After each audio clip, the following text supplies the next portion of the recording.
What's good, world? It's your boy Dre at Samurai Kennel, and we're coming to bring y'all another banger today. In today's episode, we want to talk about how you just get into the game, you get you a nice bred bulldog, and you don't just want it to sit in the backyard on the chain, but you ain't trying to go to jail to prove this dog can work. What's some activities you can get into? If this topic interests you, then stay tuned. Please forgive. Too many mind. Too many mind? Mind the school. Mind the people. Let him go, Andre. Mind the enemy. Too many mind.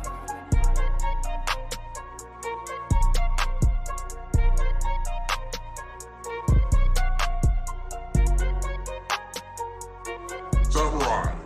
Today we're going to be interviewing none other than the great OutLaw Texas Kennels, and my brother JT Yard will be handling that interview.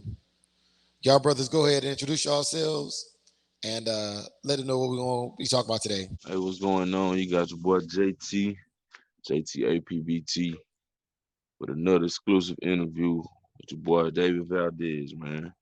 Yes, sir.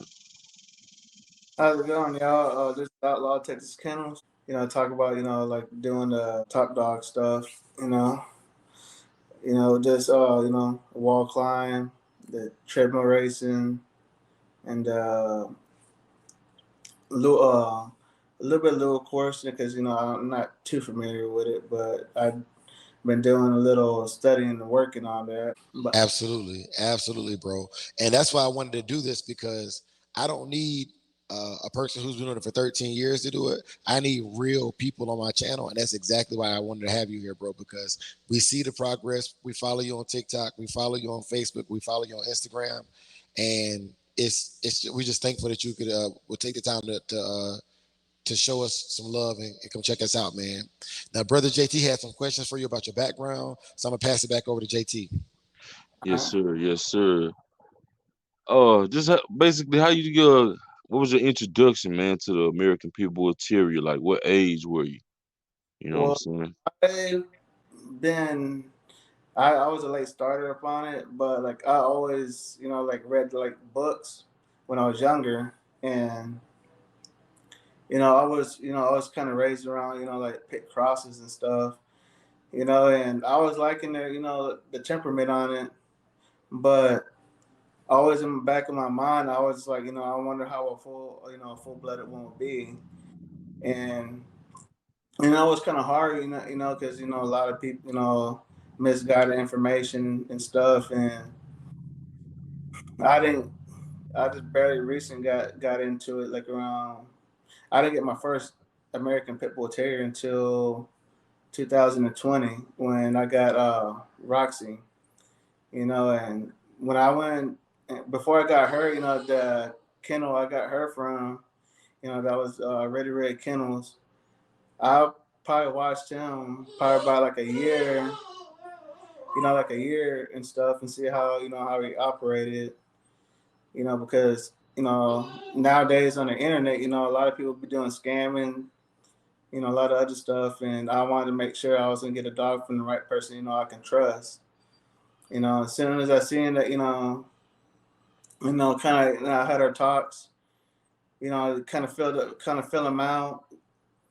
I'm saying, this person, is good on business. Yeah, absolutely. And I was real cautious, especially I know, I was gonna, pay a bit. That's like I dropped 1,500 down, and that was the most for me at first. Spending a lot on the dog. I'm like, hopefully I ain't gonna get scammed or nothing, anything. But everything worked through, and at that time I didn't know no transporter, so I just what. I paid this. I just gonna go out there and go to Baton Rouge and go pick up my dog, man. But it was a little. That was a. She was a little firework. And then when I first got her, I was like, oh, yeah, she. She is a real deal, and she was she was a feisty little pup. Like I said, like out of all the dogs that had us, when they were pups, and she was the feistiest one. Yeah, So, man. I So I went out that same summer and I got one from a different breeding from the Dark Knight Lala. So I completely understand, man. Like they come with a different energy level, bro. Definitely. That and it does. Yeah, and plus another thing, she was like real stubborn too. Yes, sir. uh, well, that's about it on how I got introduced to it. Because well, I kind of just waited. Other than that, how I kind of find more about my homework is getting more into like the groups, like knowledgeable people and stuff. And I had one of my friends, Black Boy. Him and Welsh, and they were kind of giving me a little knowledge.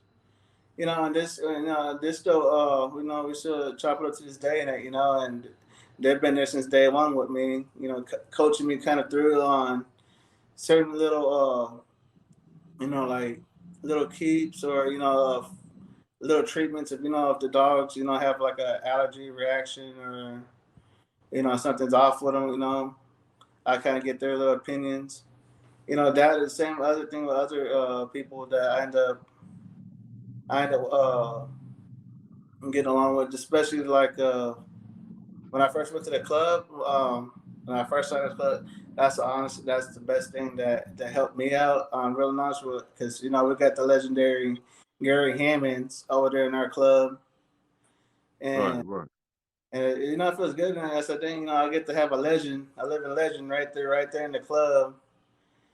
So every now and then, when I catch them, when I go, like for a meeting, I always chop it up and ask them some questions, some pointers, and some good people there that it's real. And people have been there for a long time. That for us new coming up people, and it's good to have older generations, that come around and kind of help the new generation out, so we can keep on, having these dogs later down the future.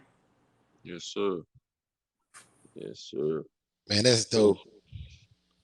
I don't know, like, what was your first feeling when you stepped inside that ADVA ring? You know what I'm saying? I like to give pay homage when it's due, and you were one of the ones, bro. When I had my dog Henny, bro, like we was on the phone chopping it up. You know what I'm saying? Trying to get a breeding done and stuff like that, but it never did go through. But so like I said, I like to pay homage, bro, and you were one of the ones, bro, that was gonna give me a chance. You know what I'm saying? To get my first lit off when I came back into the game with Ace. You know what I'm saying? But so what line is Ace coming off for, bro? Coming down off for, man. That's a Uh, good dog, man. Ace, he's coming off of same thing, almost like some of the other dogs I got. He's a heavy boomer and Thor.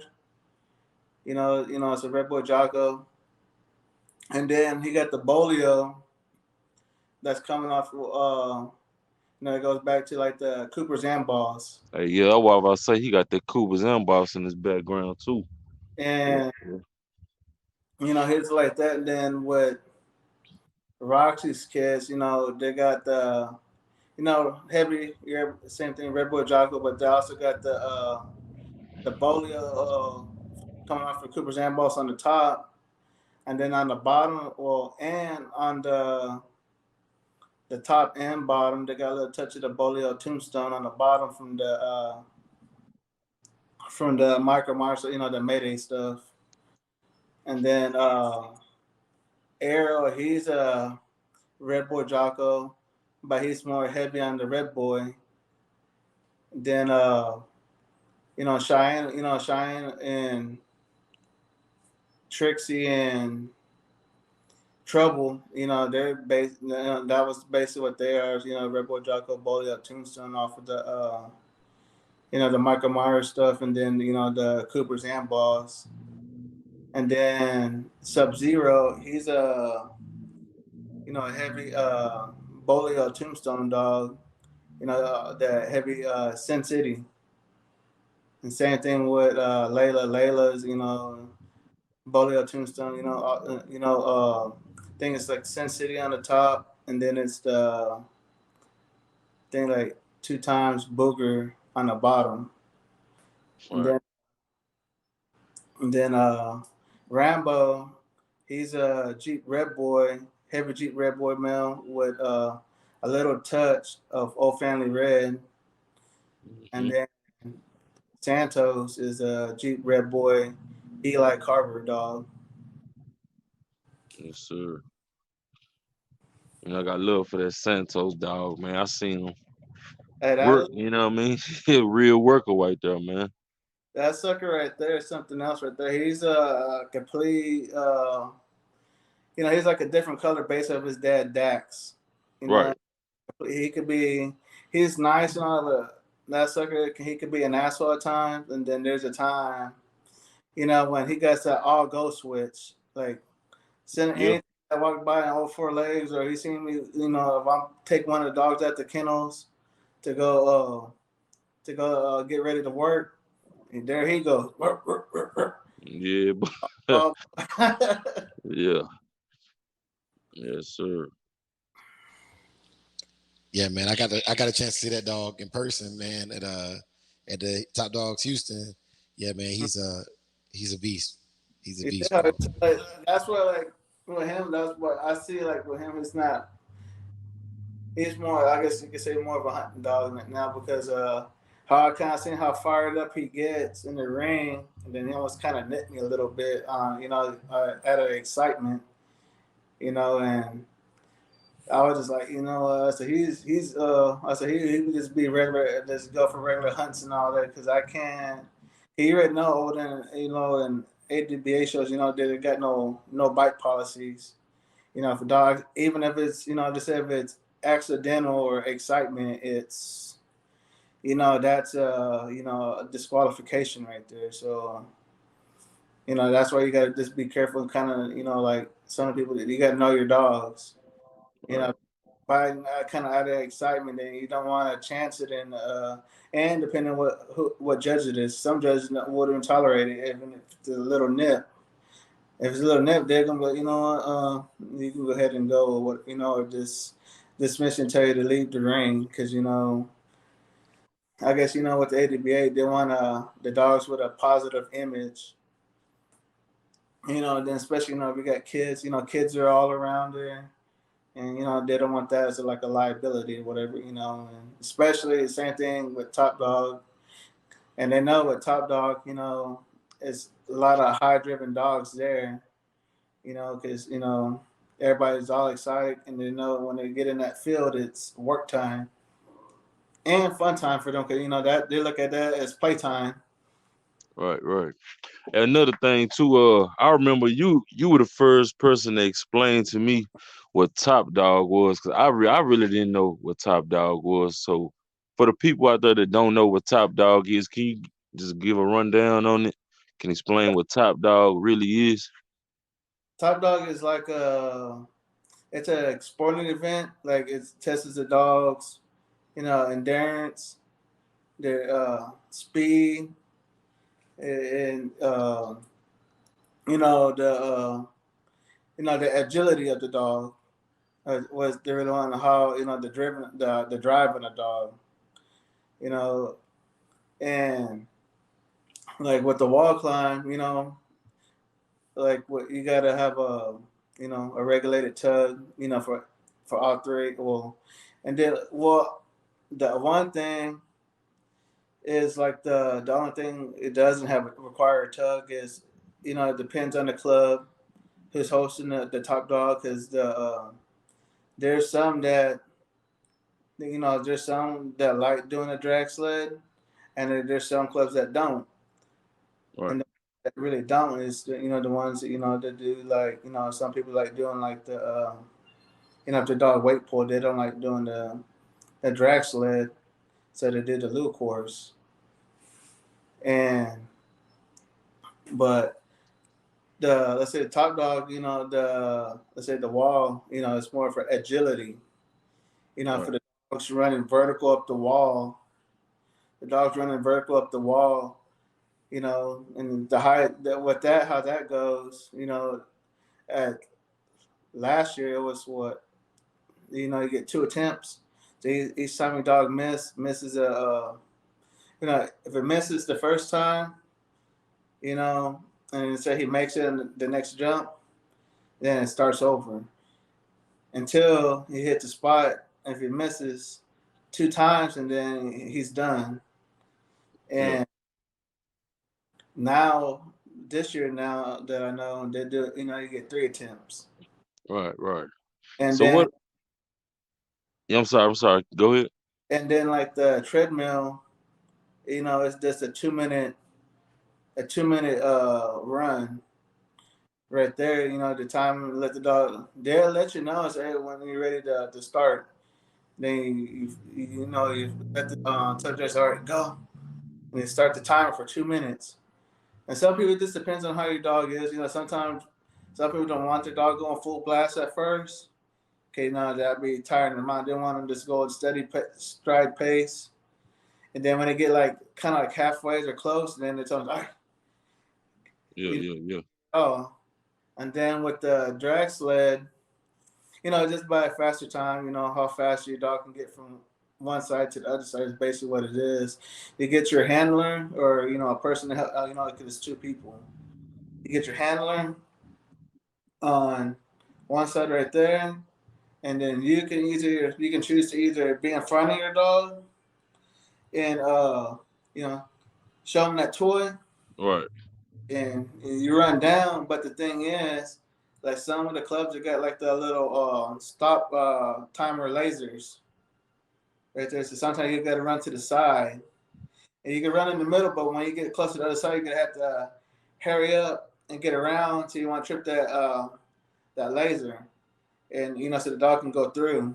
Okay, you want the dog to hit the laser and not you, because then they're gonna tell you either they're gonna get mad and be like do it again, or just say this disqualification. Yeah, disqualified. Yeah, because equipment there is it's not cheap, and it's expensive, and so they try to have a run, but before like any event, like even confirmation at the two, but like for any event, they always have a meeting rundown before the show starts. So they tell you what you expect, so you don't go in there like kind of blind or don't know what you're doing. They like break stuff down, and then if you're not too for sure, you got questions, then you can always talk to the top dog judge or somebody that that's high experience, that's experienced there. So Yeah, man. I really like the concept of that because it gives you other things to work on, so you can change up your workouts daily with your dog. Maybe wall climb here. What's it called? A drag sprint for that, and then the weight pull, and kind of rotate that into my routine of other workouts that I do. So yeah, I'm really interested in that, bro. It's 'cause how I first started off, it was like like rookie, like how I got A started off. I knew he had potential. 'Cause, he was always high driven, like ever since when he was a pup. And like if I just dang squeak a toy, and he's gone crazy in the crate, and then soon as he hears the leash rattle, he's already right there pressing his head against her, like it's all right, I'm ready, let's go. Appreciate you for coming out and checking out part 1 of 3 of this interview. If you enjoyed this interview and would like to share your story, contact us at samuraikennels@gmail.com, comment on this video, or follow the number in the description to text message us to set up a time and date where we can collaborate. The goal is to put out the Neo Dog Man with the Shogun Army movement and ensure that we're moving this breed into the future in a positive way. We appreciate all the support, and if you feel so inclined, go ahead and subscribe. If that's too much of a commitment, like the video. And even better still, share the video, turn on your notification bell. We offer memberships here where you can get exclusive content to members only, as well as join in for our digital dog show, which will be airing between August 15th and September 15th of this year, 2023. We appreciate you. Godspeed.